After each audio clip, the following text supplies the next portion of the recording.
Thank you, Madam Speaker, and a couple of comments pertaining to the exemption of food goods for the truck mileage tax.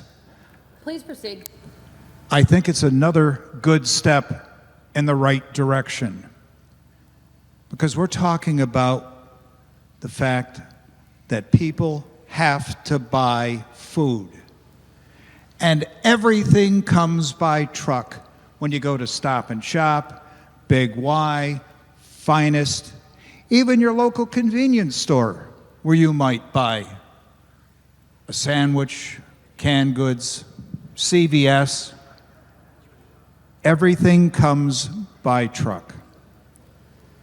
So we need to show a little compassion here for the people that are barely making ends meet, that are struggling, that haven't recovered from the financial difficulties that they encountered this past year.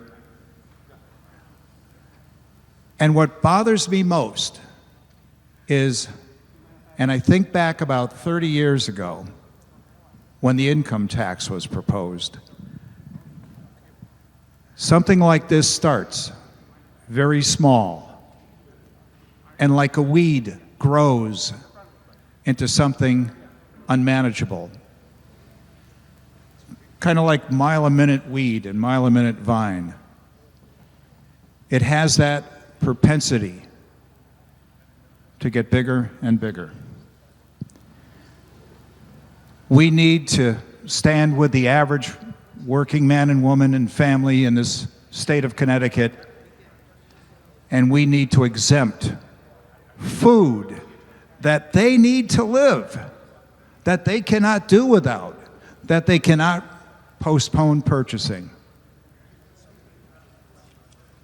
So I wholeheartedly support this amendment, and I ask that everyone here think about the impact that this could have, maybe not today or tomorrow, but in the future, on a family, on their budget, on having to pay more, because the trucking companies are not going to pay for this.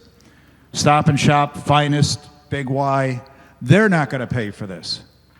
You and I, we will pay for this. We will bear that burden. And our families, our neighbors, our friends will bear that burden. So I ask everyone to support this amendment. Thank you, Madam Speaker.